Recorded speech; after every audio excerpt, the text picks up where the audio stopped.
How are you all doing? Today we are going to be working on our Cat 259D. As you've seen, we got a check engine light and it is a clogged DPF filter. So we are going to be removing the DPF filter. So far what I heard from the dealership and other technicians about this machine, you have to pull the motor out to get that system out. So I am going to fully see if that is what we have to do in this video. I hopefully think I can get this stinking filter out of here without taking the full motor out of this machine, but if we have to get into that in this video, we will. There's some other options too. You can take this filter out, have it cleaned. It's about $100 to have it cleaned. Not that bad. It's probably a good option that I'm going to go with. There also are some delete kits and tunes for these machines, but if you do that to your machine, Cat will never touch it. So if you put a tuner on this machine's computer, their diagnostic tools and their equipment will no longer be compatible with this machine. So it's not if they don't want to touch it, it's more so their technology will not be able to touch it. That's so far what I heard from Cat when I spoke with him, because I would really like to delete this thing. It just seems to make sense, pull that government crap off, but that is why you don't see very many deleted. Yeah, so let's get into this. I'm gonna start pulling it apart and let's get this filter out of here. I want to show you real quick what this machine is doing just with the check engine light so you can see. I will start it up.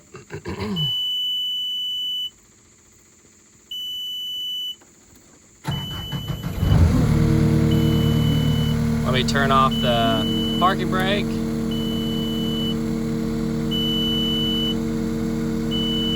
Clogged DPF. So that's what that check engine light means.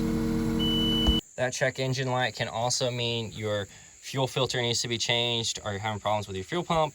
It can also mean your hydraulic filter needs to be changed. Maybe change your hydraulic fluid in the machine, do a flush, make sure everything's current maintenance.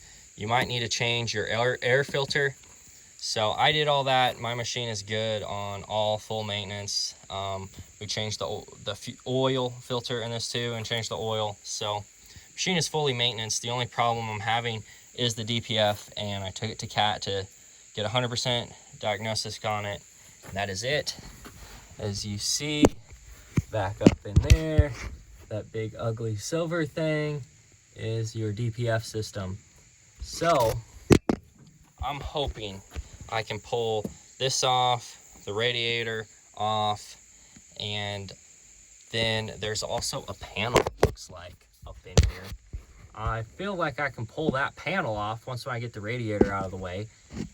And maybe with all that out of there, maybe I'll have enough room I can get this DPF out. And the DPF comes out and you're supposed to pull it out in one piece. But if I really struggle, maybe I can pull it out in 3 pieces where it bolts together. So let's just see where I get. I'm not gonna bore you with all the details. I'm just gonna pull stuff off. When I get to something what's interesting, I will show you and update you. Pull this thing to release the hydraulic pressure.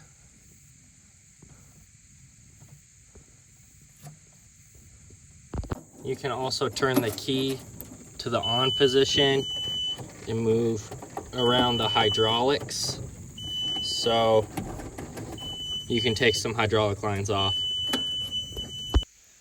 Okay, I finally got this thing off. My biggest struggle was this hydraulic line right here. My crow's foot was way too small. I didn't have anything big enough for that besides a adjustable wrench, but I was able to unhook everything else. This was the last thing, and I was able to turn this radiator up in there to where I could get an adjustable wrench on it and get it off. Bit of a pain in the butt.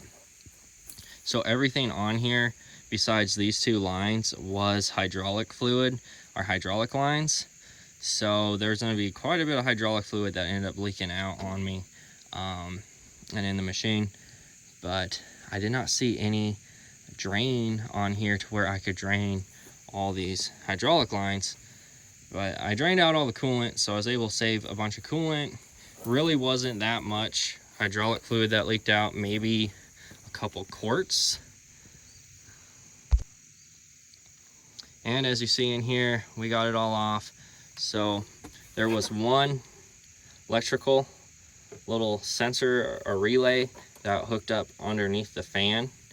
And then this was hydraulic fluid, and then hydraulic line. This was a hydraulic line and hydraulic line.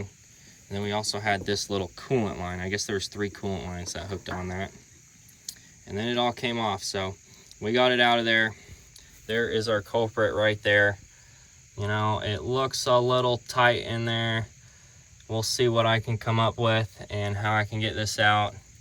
And one thing I'm gonna do too, that I got this room, see, I'm gonna do a nice detail. You see all that mud that's back there still, and all that mud. I already spent like a whole day pressure washing back here about a week ago, and it is still big chunks of mud that I couldn't get to. So I'm gonna degrease and clean this thing really good too before I put it back together. But I'm gonna start pulling that out. I'll let you know how it comes out and what it looks like. Okay, so as you see, it had to come back here inside the machine underneath the cab. Had to take off a bunch of these hydraulic lines, all these right here, actuators, and all these vent lines on this side to get this panel pulled back. And when I got the panel pulled back, there's a bolt right there, and then there's a bolt right there to loosen this thing up. I got everything taken off on the front, got that there, that there. So I'm gonna do that, get this thing loose. Since I pulled the radiator out, I'm gonna see if I can pull it up that way and out the back. If not, I might have to take a little bit more of this stuff off back here. Maybe some more of these lines. I'm trying to keep as much together as I can. But if I need to, I will take some more of these lines off, get that panel completely out, and then I know for a fact I can take this DPF out this side underneath the cab. Looking back of how big of a pain it was to get that stinking radiator out, I should have just came under here, pulled all these lines off, and I feel like it would have been the same amount of work to be able to reach everything from back here with this access panel to get to that DPF. As you see, we ended up getting the thing out. I already put that plate back up because I'm going to be mocking up my exhaust, and I want to make sure that, you know, I don't go too far in. But I ended up pulling the whole DPF system out from underneath the cab. So that plate was back, and I pulled it just up and out. That was the best way to get it out. There was nowhere near enough room right in here to pull that DPF out. Now I'm going to come back in here underneath the cab, and I am going to start putting all these lines back together and re-hooking everything back up, and then we will start welding that exhaust. So we made this bad boy right here. I'm sure you can tell what that is, and that is out of stainless steel. Migged it all up. Our TIG welder was acting up and would not weld, so we ended up just using the MIG welder with some stainless steel wire. But this bad boy bolts in right up to the turbo right there and goes right up into that exhaust pipe, and that replaces our stinking DPF system. Okay, we got it all bolted up in there. It fits in there perfectly. Now we are going to put our radiator back in, and then we'll top it off with coolant, check our hydraulic fluid, make sure that thing is topped off, and then we will be ready to give it a little test start and just see how it sounds. It's all put back together. Coolant is put in the radiator, and we topped off the hydraulic fluid over here. We are in the green. I'm gonna close the cab and we'll start it up. It's going to still have all its check engine lights. I'm just going to see how it sounds, and make sure it still operates, check for leaks. So as you see, I did a full delete on this. So I am actually ordering a tuner, and we're going to tune this thing. And I'm also going to delete this right here, and that is your EGR. So when I get the tuner, we'll do that. I believe I got plenty of room down in here to take the EGR out, put the plates on, and delete that. But that is it. So let's start it up and see how it does.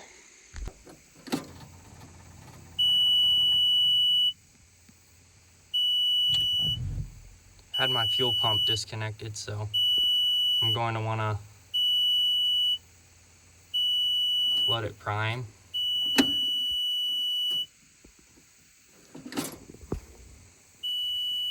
Looks like my battery's getting a little weak too.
Check it out, I finally got my block off plates for the EGR, and I got the EGR pulled out right here. As you see, it just had 4 bolts in the back, 2 bolts right there in the front, had that thin little coolant hose, and then it had another coolant hose hooking in right there, and that one hooking in down there. So I just unhooked them and looped them back through, circulated one around, pretty easy. And then now I am going to bolt my block off plates on, going to cap off this one little hose, and then we are going to hook the tuner up and tune this thing. And this thing is going to be fully deleted, no EGR and no DPF.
Okay, so at this portion of the video, I'm actually doing my editing process, and I lost a good portion of the footage. So that was all of the tuning process on this machine. So I'm just gonna talk you through it and kind of some of the steps I did and what we did to the machine. So obviously we deleted the DPF system. So we got rid of that and we got rid of the EGR. So we did not clean the DPF filter. It is gone. Like, we don't have to deal with that anymore. The machine's gonna run better. I'm gonna get into that now. So what I did first thing was I got on a good amount of Facebook groups, cat skid loader specific Facebook groups for this machine. So went in there and started some chats, talking with people and seeing what they recommend for tuning on this machine. So the tuning that I went with was a hard tune on this. So this is going to be tuning the machine's control module, the computer specifically. So there's going to be no adjustment to it. This is going to be permanently what my machine is going to run at. So with that being said, cat skid loader will never be able to hook a attachment to this machine like their computer. So that's okay. This thing's going to be running good. I don't need it. So I got on there, got in contact with somebody that a lot of people suggested to me, and he ended up sending me his tuner. So it showed up in a big orange case, and this thing was like a laptop in there with a bunch of wires. So when I got this thing, I called him and he FaceTimed me and he walked me through what I needed to plug in, and then he gave me a code to the computer. So after I logged into the computer, he actually controlled everything remotely. So he went through and he did all the tuning, and the first things he did was he went through the DPF system. So he deleted all the sensors on my computer and he deleted all the check engine lights, and then he went to my EGR and he did the exact same thing there. So after that, he did a 10 horsepower tune on my machine. So I talked with him a bit and saw what he actually recommended for my machine. He recommended a 10 horsepower. So a 10 horsepower is actually quite a bit on a skid loader. So I got a 75 horsepower machine. So now this machine is up to a 85 horsepower machine.